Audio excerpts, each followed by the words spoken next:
This might be the earliest podcast that I've ever had to record. Usually, when we do podcasts, it's late in the evening. I'm like an 8 p.m. guy. Sometimes on the weekends, maybe like 10 a.m., maybe, usually like later. But it's 5 o'clock in the morning in Chattanooga, Tennessee. And I got the tatted recruiter, my man over here. Charles, what's up, bro? How's it going, man? Good morning. Dude, I'm good. Hey, that's some sweet gear you got on. Where'd you get that from? My guy Gunner, I went to your link and picked up some of your swag. I may or may not have encouraged some of my colleagues to do the same once seeing it, and I think it's going to be a thing, man. Listen, I was surprised. It was hilarious. I've always wanted to kind of post stuff, and I have wrestling, so I come from that background of like merch and stuff. So I was like, I'll post some gear up, see what happens.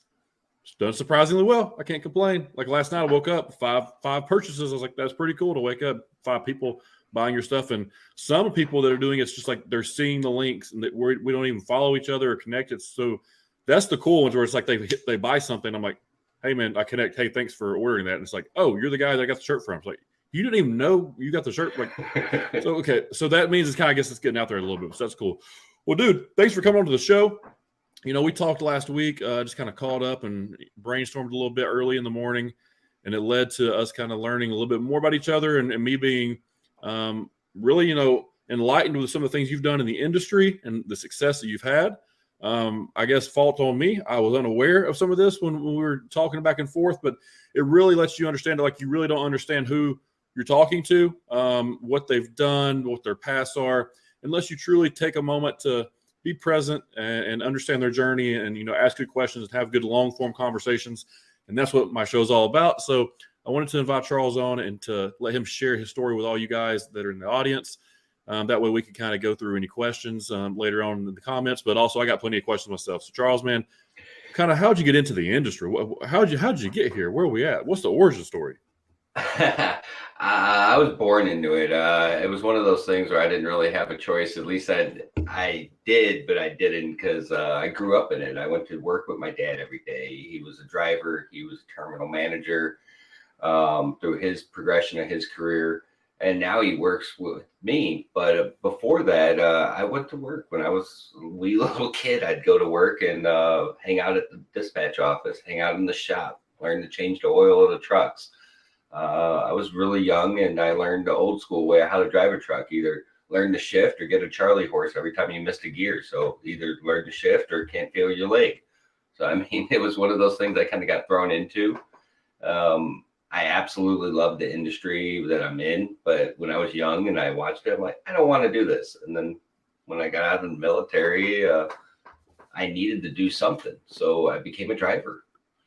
And I used that knowledge I picked up of how to take care of the truck, how the trucking business was ran when I was a driver to be very successful. And someone gave me an opportunity to move into office, moved into safety, then recruiting. I love recruiting because I get to talk to a lot of people. I get to help a lot of drivers. And then we started Hot Seat Services. Fast forward a couple of years, I started Hot Seat Services and it's traded in a $150K a year job to start a hope and dream in my garage. And my wife thought I was nuts. Dude, but this really shows you that when you can get passionate about something, when you learn the skill, when you learn it, then you can go do it on your own, right? And that's very motivating and inspiring to a lot of people. I think a lot of people have that entrepreneurial bug, but they're afraid to take that risk that comes involved. The biggest gamble you're going to take in your life is where you step away from being employed and employ yourself. One of the hardest things that you could really do. So kind of talk through that. How hard was that? Did it take you a moment to realize why you should do it? Or was it just kind of like a breaking point moment? Hey, all right, this is it. I'm doing it on my own. We'll see what happens. What was the moment? So when Hot Seat Services came to start, I was still working. I was a vice president of a carrier out of Chicago. Hot Seat Services was a side hustle of sorts. I was like everyone else. I was working paycheck to paycheck. I was trying to make shit happen. And over time, Hot Seat grew. My side hustle became a full-time hustle. And there had to be that realization on my end that, all right, it's either unfair to me and hot seat if I don't put my full focus over here, or it's unfair to me as my VP role and the carrier I'm working for here. And they knew I was doing it. And actually, they were one of my clients. So, I mean, they knew exactly where it was going. One of my first clients was the carrier I was currently working at. As it grew, I came home one day and I just told the wife, I'm like, listen, this is a thing. It's doing very well. I'm going to kill it. I just need you to trust in me. And she looked at me and she's like, what's that look like? And I'm like, well, I need to quit my job and go full time here. And well, where are you going to do that? In my garage, which at that time in Chicago was unfinished, didn't even have insulation, didn't have heat. We were going in the winter. And she's like, are you sure? And I'm like, yeah, we're going to do this. So it was a build up. I still remember the letter that I turned in as a resignation to the carrier. And then their first thing was, are you still going to be our client? Or are you still going to allow us to be your client? And I'm like, yeah, I'm not going to say, no, I don't need money when I'm quitting my job right now. No, absolutely. You can't do that.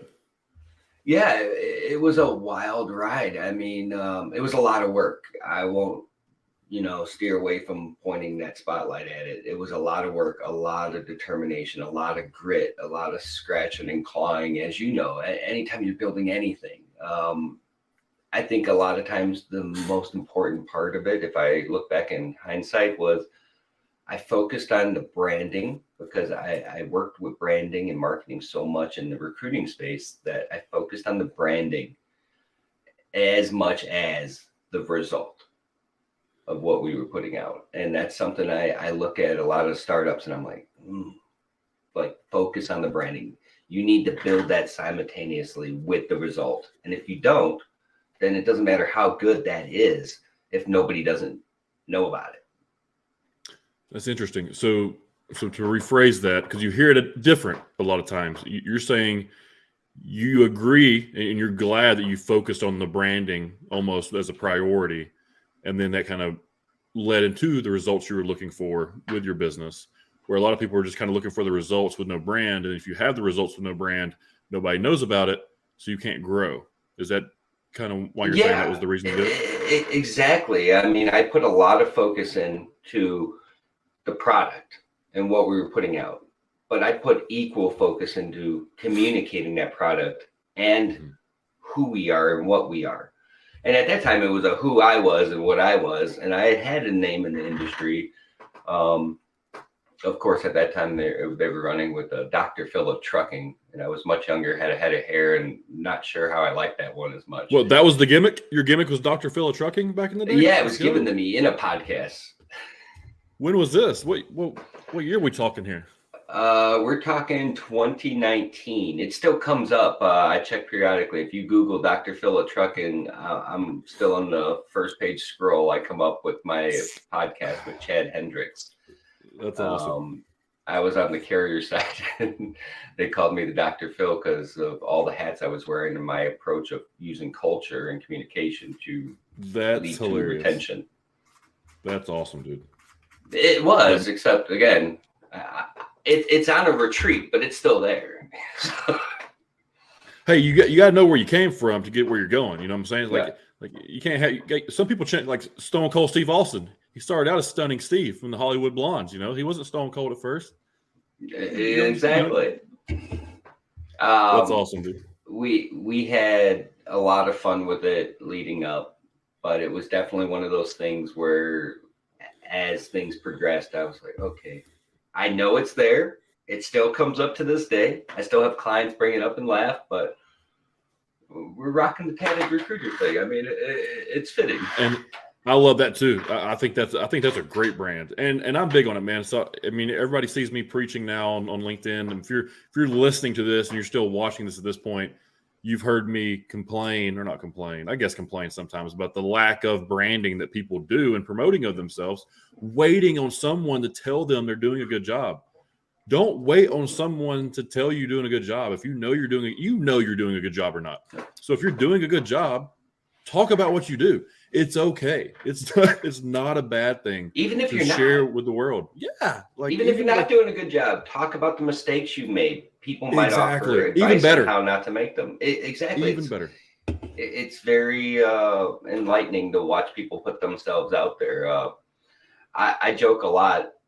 I've said it a couple times to people, and the people that have been working with us from the get-go, they'll show you the progression. So hot seat services, everyone thinks it was this well thought out, executed plan. It wasn't. It was full of bumps and bruises. My name came from the name I wanted that wasn't available because GoDaddy had wanted $250,000 because it was easy to say and catchy. And I'm like, Yeah, well, I'm not a big fan of GoDaddy at this point. they'll My get you. first logo looked like a flaming bag that someone would leave on someone's doorstep. It was a brown cartoon couch that was on fire. You know, and then you look at where we're at today, the progression. Again, I focused on the branding. I started with the hand that I had, but I constantly worked on improving that hand. And it wasn't because of a lack of bumps and bruises. It was learning from those bumps and bruises. And that's the biggest thing, right? And that's what I try to share with people. It's like, hey, I don't know everything. I don't know close to everything. I know more than probably people that have been in the industry for 1 year. So here's what I can do. If I know about 10% more than you, and you're willing to learn that 10%, I'm willing to share it for you. And that's where I came up with my early morning sessions that I've been doing, kind of how we came across each other and got it connected and finally had time. Also, time is so important, and I'm sure you can talk to this too, as far as running businesses, being a dad, like family life. It's crazy, right? So time's very important. It's hard to just like catch up with a buddy, at noon during the work week when you're getting pulled in all these different directions. It's easy to kind of lock in time before the world wakes up.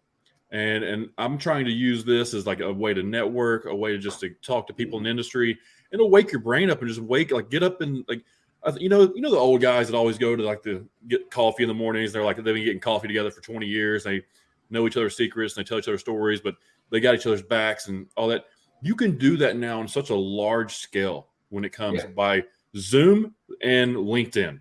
If you could just do any type of webcam or conference webcam call and LinkedIn, and you can build a network that is going to make you more money than you could ever imagine.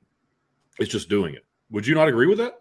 No, absolutely. I mean, look, for us to connect today with your schedule, doing the freight game, and my schedule, hiring drivers and stuff, I need every hour. You need every hour during the day. We're sitting here doing this podcast, getting together and shooting the shit, and it's 5 a.m. in the morning. How many people are going to sign up and say, hey, I need that 5 a.m. slot? Me, that's the slot where I can get in and I can have that me time and talk and chit chat, sip that virtual coffee with somebody.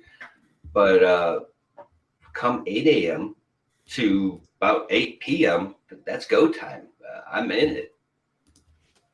So let's talk about that a little bit. I'm sure a lot of people out there would want to know, like, what is the daily life of a recruiter? Not only a recruiter, the owner of a recruiting company, not only the owner, but one that has sold it successfully. So like kind of talk about that whole dynamic where you've built, created, ran, sold, worked for said company. So talk about that.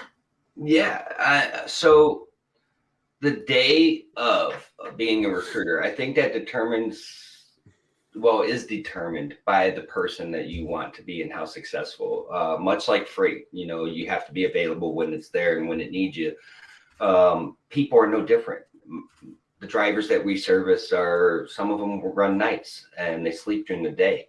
Successful recruiters are going to make themselves available to these people, not only because it's in the best interest of those people, but it's also in the best interest of your success as a recruiter.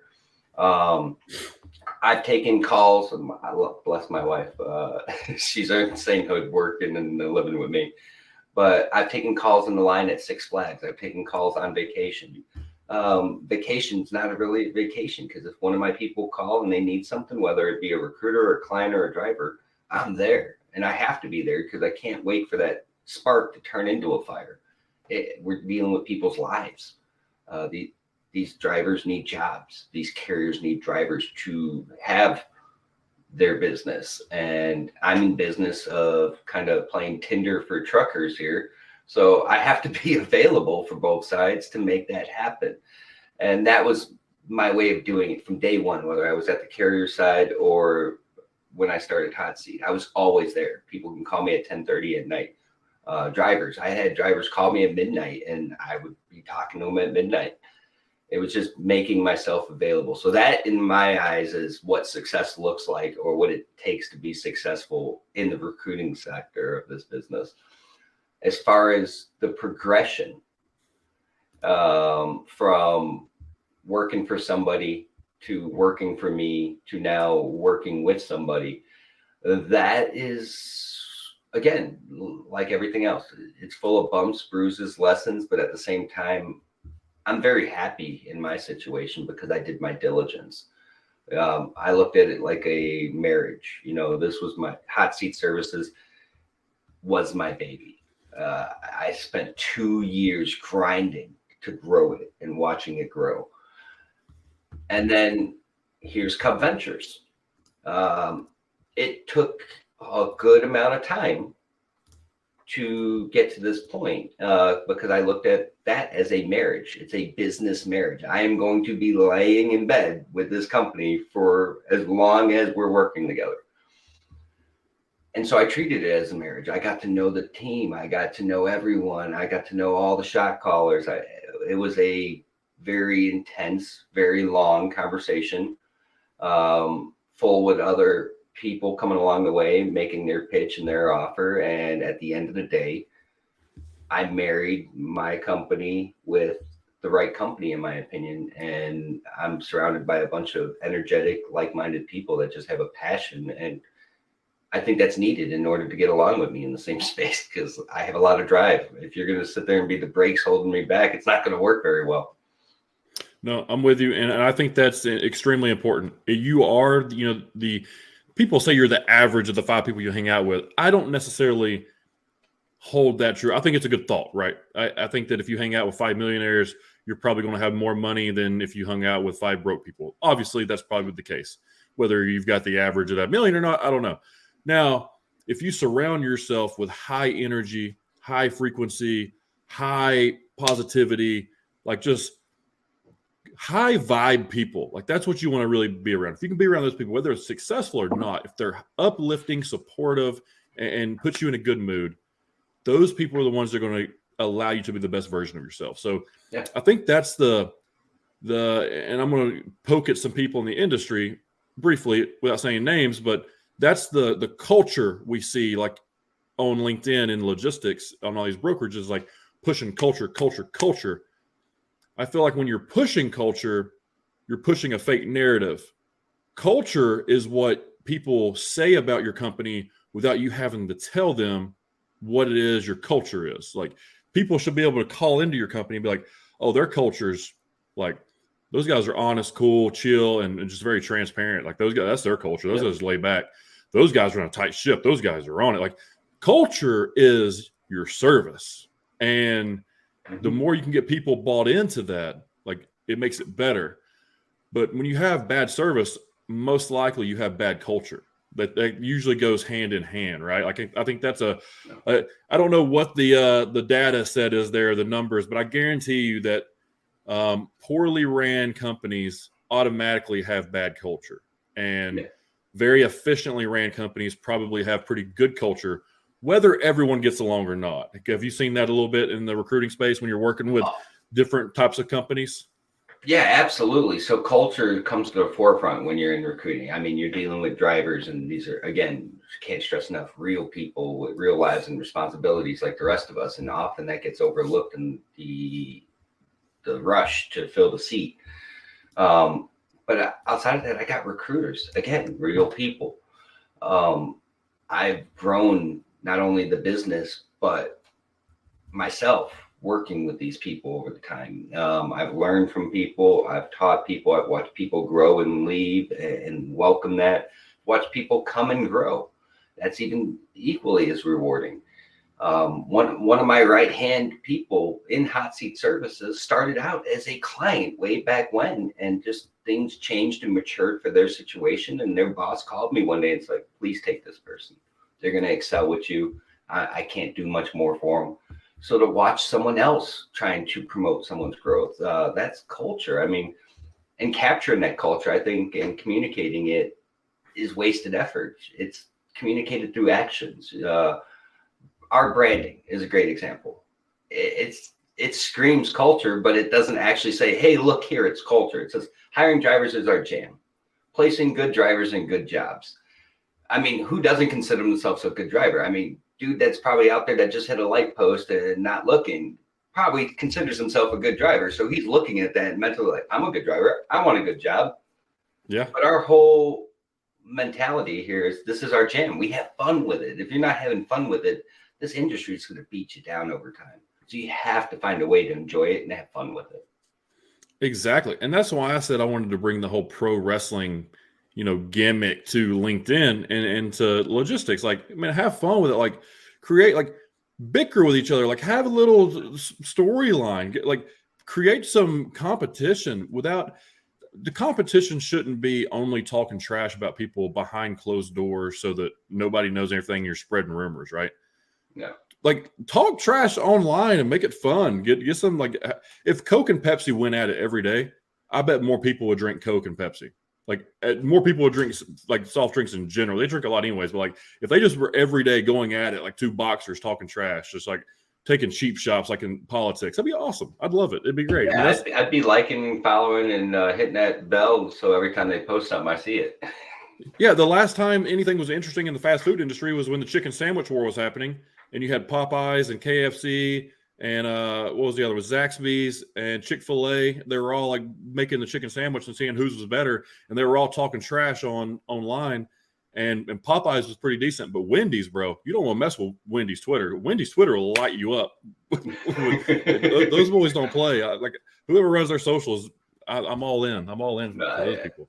Yeah, and I mean, you got to have fun with it. We do it here, I work with a lot of carriers, and if I'm not working with them, then one of my agency clients is working with them. I don't work on the freight side, but here we've talked and engaged several times. I mean, you have to be able to have fun with it.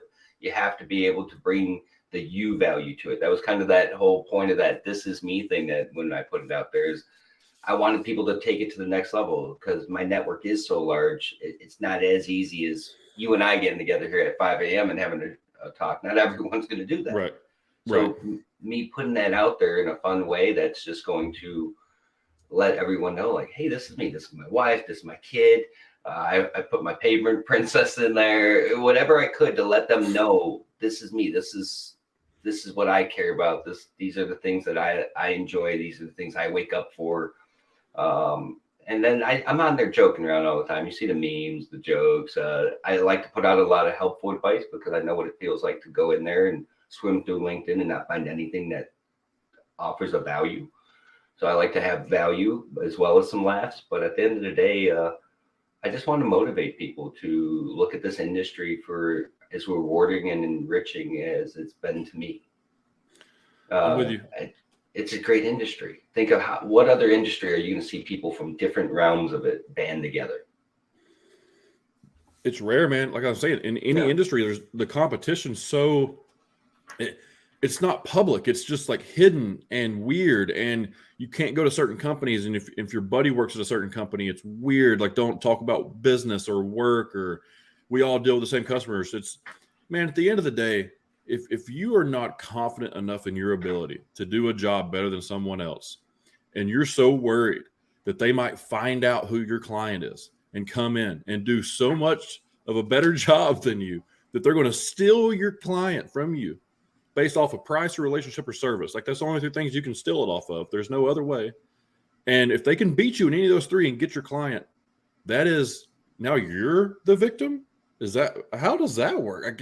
Like, how about this? How about, like, get better at your job, or have a better relationship, or find a cheaper truck, or just do what that person's doing to get it. I mean, now you got the big brokers that can come in and buy freight, right? They can buy freight during a downturn and kind of, they can do that. They got money backing them up. A bunch of smaller brokerages run into cash flow issues and stuff. So I get that, but at the same time, come on, man. It's like, people need to worry about leveling up their skills. Everybody got soft during COVID, and everybody got soft because it got easy.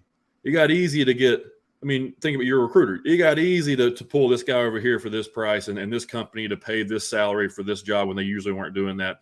People became the hot asset, but it was going to be temporary because it was only going to be a boom. So the housing market wasn't the crash in 2020 or whatever it was. That happened in 2008. People was the crash. Jobs was the crash in 2020. It just took a little time for it to kind of span out when everybody got hired at salaries and pay that they weren't paying for themselves within their company, and unsustainable. And they didn't level up. They didn't have the skills. They weren't training. I think the one thing that will allow me to stand out as we keep going throughout the years, and I think I set my foundation in COVID. I trained every day. I trained sales. I was in it every single day since I came to 12 Point. My first day in sales was in February 2020. COVID happened in March 2020. So like my sales career has been COVID. And it's Hot like seat was built in COVID. If I can imagine do it during that COVID, when things were shut down, you know, because you had to do the same thing. I mean, you had to find new approaches for sales. You had to find new approaches to reach out to people in ways that traditionally were not welcomed. Like, could you imagine pre-COVID saying, I'm going to have a sales meeting and talk to these people about spending a buttload of money with me virtually? No, you'd have to spend the money, go in there, talk in person. They'd have to fly people in. It was not very cost efficient. Now you look at where we come out of COVID and what took place during COVID. I look at it on my end. I worked and grew a business in a time when travels were being shut down. You never knew what next week was going to present. Oh, this person now got COVID. Now these 10 people got COVID. I've watched entire recruiting departments get taken out, entire terminals get taken out. Especially on the people side of that, it was very unique. And then no one wanted to move. And a lot of people were collecting those government checks. So imagine being the guy offering a job when there's government checks coming in the mail. It was a very interesting time. And I almost wear that as a badge of honor, saying, hey, we kept going through it. We kept on trucking and we came out of it winners. How many people can say we came out of COVID winners? I can honestly say when COVID was happening, we were profitable and growing month over month. That took a lot of work. And I know there's a lot of people that got hurt by it, but I still have to own that badge. We worked for it. You know, yes. And I'll say that I think in your industry, probably a little bit different than ours. And I say it because of this. In freight during this, it exploded, right? So if you had the right freight, your company was going to explode. Particularly dray work, port work, where it all got congested. That's where it got real crazy, doing all the dray to get it off to the distribution centers. So you saw a bunch of companies growing like crazy with dray. And I'd been in the industry since 2014, and I hadn't even seen dray on a LinkedIn profile that I noticed until like 2020. So that really lets you know that's where it exploded. But if you had building material customers, those exploded as well. If you had retail and everything else, you felt a little bit of a downturn. But if you had building materials, equipment rental type customers, that like stuff that had to keep America afloat, if you had those customers, you were in a pretty decent spot. So we had some of those. That's where we were able to grow. That's how we were able to learn. But when you get out of COVID, I think getting out of COVID and winning is one thing. Getting out of COVID and getting out of the next year, like let's just call it the past 8 months or so, that it's been a little weird, right? So probably like August of last year ish. Like I think this past month was my best month from outside of like peak season December, but that don't count. So this month was my best month from the last August. So starting to see maybe something coming here, but been a downturn since then where customers are trying to recoup some money, more price based. We're realizing there's enough trucks out there that eventually, if they just say no to pricing, trucks are going to have to run it, and that's going to drive prices down. The problem is right now, contracted rates are more expensive than spot rates, but as the new bids come into place and contracted rates come back down, spot rates are going to go back up, and then that's back into it's all the same I deal with game, owner right? operators, and I always have that conversation. You can't have your cake and eat it too. I mean, there's months out of the year where spot freight's going to win, and then there's months out of the year where contract freight's going to win. I watched them do it. It's kind of like a yo-yo, you know, when it shifts from one to the other, they're like, oh, we want to be company drivers and park our trucks. Oh, we want to be owner operators again. Oh, we want to be lease operators. So we watch the people flow based on your guys' freight. And it's funny to watch that, but it's also, it's a very real conversation we have to have with them. Like, guys, listen, you have to look at the long term. It balances out. So you going back and forth. There's actually a transition period in the middle as a driver when you're switching that you're actually losing money. You're never making optimal money in that switch. Think of any job that you walked in and you hit the ground running. Have you ever actually seen someone try to hit the ground running? They fall on their face. Yeah, it's true. Even with good training, listen, good training, good work ethic, you know, a go-getter, never going to quit. I tell people, man, like, you're going to have to fall your way to success because you've got to fail. Like, you've got to fail. Like, it's impossible not to fail. You can't be scared to fail. And one of the big things for me growing up was I was always not terrified, but just eerie of failing in front of people. So like failing publicly. So like, you know, any type of regret, turn down, rejection, any of that, I was like, I didn't like it. So like, whether it's, you know, whatever it is, asking somebody out or, you know, striking out in a game or missing a tackle or getting ran over or dropping a pass, fumbling a ball, whatever that's like public failure freaked me out. So I limited it. Like I just tried not to have it. And it ended up meaning that I was a decent athlete because I think not because I was more athletic than people. It was because I was less willing to fail more than people. Even though I knew I was going to, I'd fail like in silence with my dad in the backyard, knowing that when I get out in front of people, I'm not going to fail, right? So like that was the way we did it. I think that same approach. Yeah. And put that same approach into life and into business and anything. Like if you just don't quit and you just don't stop and you just keep failing and failing and failing. If you can take a moment once a day, preferably, you know, once a week, once a month, once a year, whatever it is you do, take a moment and just write down everything out of your head and get it out on paper and see what you did and how it worked. And then try to just make it a little bit better. If people try to overcomplicate everything, personal development is simply continuing to learn what you do, continuing to search for knowledge and don't get complacent, be able to pivot when you can and act and analyze and then do it again. Like that's all it is. And people I'm glad you said that. The key word in that I really took on and I use it a lot. It was actually driving my brain. That's what I was going to say next was the pivot.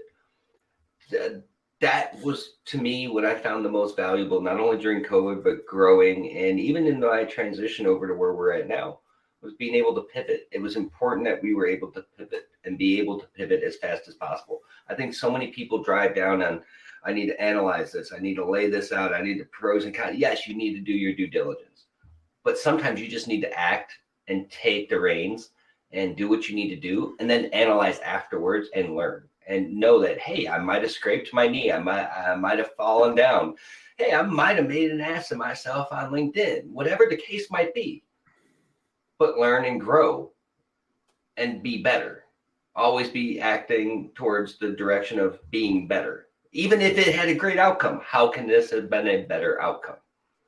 I found so much power in being able to do that when I was growing the business and myself.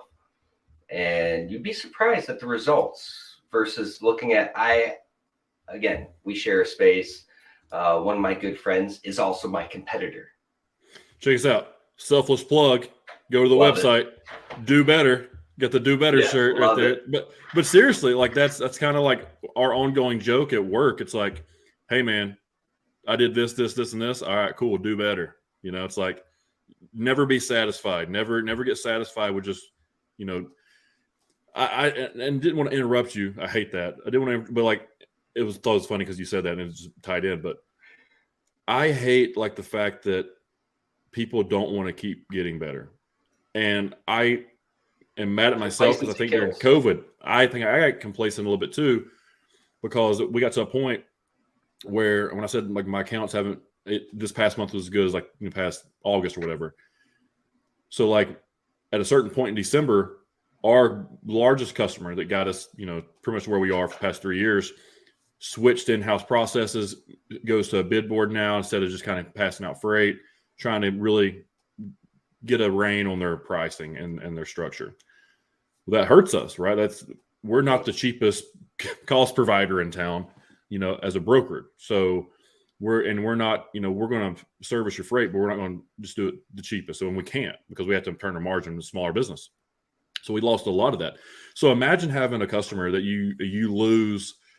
Imagine having a customer that for the majority of your time here is about 70% of your business, and it goes almost 90% away.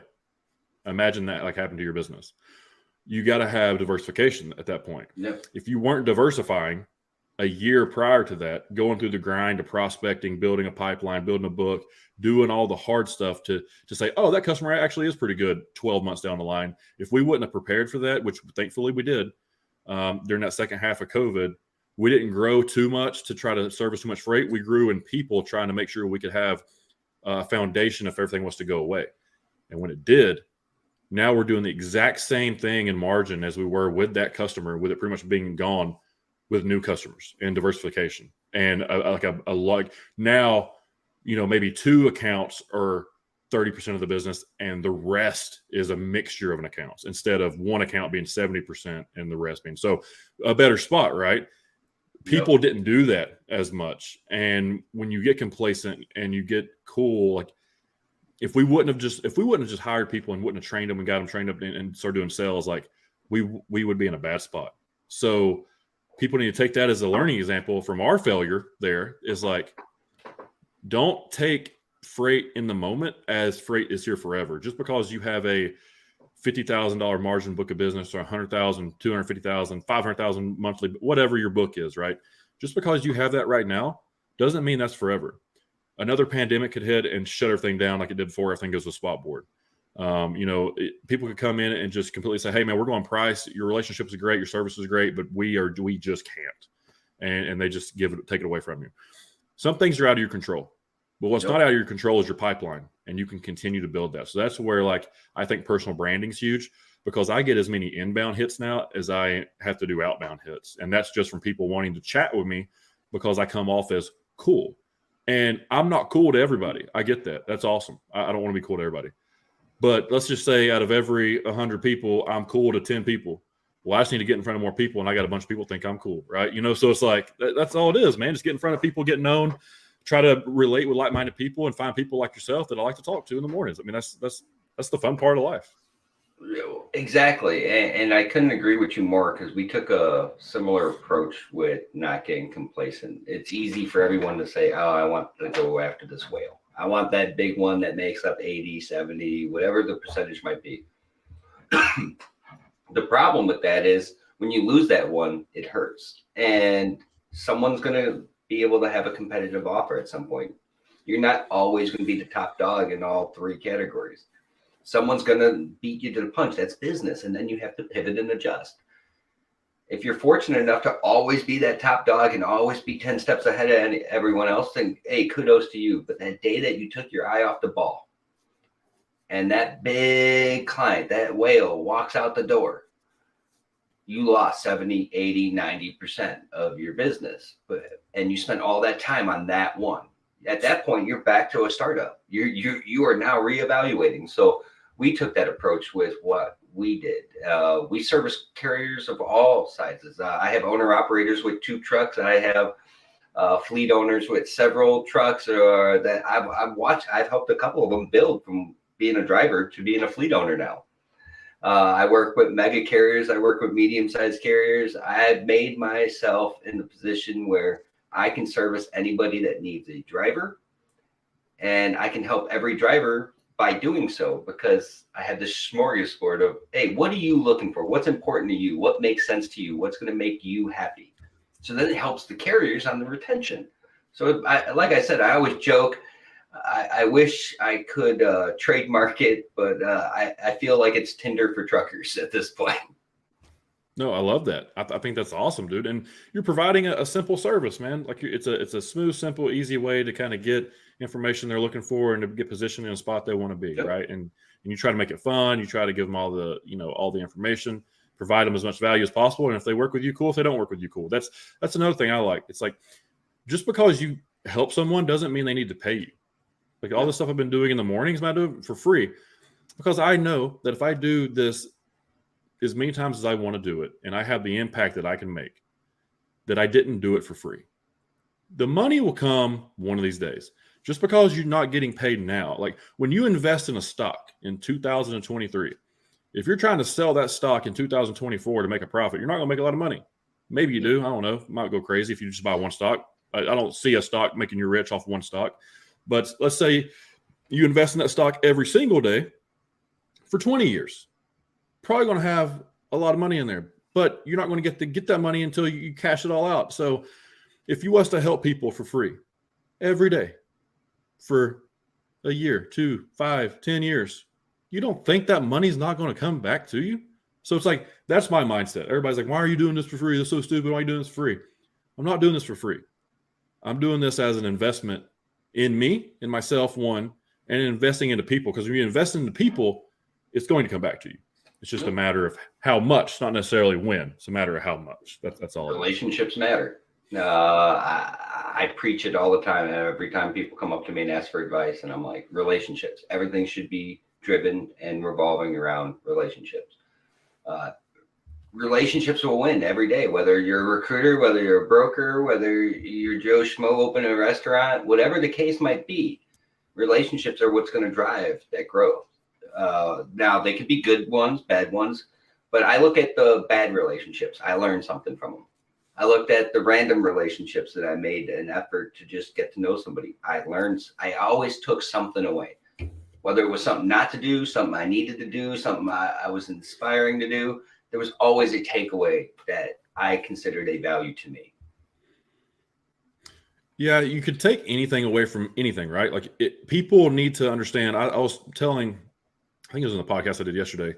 I said that I try to put a number on everything I do to make it in my head positive. Like if I'm watching Netflix, okay, on Netflix, what can I take away from this show that could translate into money later down the road? And how much do I think watching this show for 90 minutes actually contributed to that total price later down in the future? So, for example, if you're watching a Netflix show, it gets to the credits. In the credits, you can go through there. You can see the costume person's name. You can see the warehouse person's name. You can see all this stuff, right? So how do they ship their stuff? Maybe you could research those people. Maybe researching those people leads you to a company that does designer work for whatever. You got to understand that somehow or another, those people are being put into a supply chain and being sent to a spot to film, because it's all schedules, coordination, and logistics. So of course they are, right? And I'm sure that they hire someone to do that, because they don't just have trucks sitting around, because everything is rented. So it's like, there's got to be something there. How can I learn more about that? Okay, this is probably, if I watch this show, instead of me saying I just wasted 90 minutes, maybe I just potentially made myself $5,000 in the future. I don't know. Like put a price tag to things when you're doing it, no matter what it is. So that whether you're learning from anything, and then that makes everything a lot more enjoyable. And it kind of gives you a balance where your personal life, your professional life, your hobbies, your joys, like all that can kind of come together, and it's all making you money. I think people need to get out of the mindset of, if I don't do this, it's not making me money. No, it is.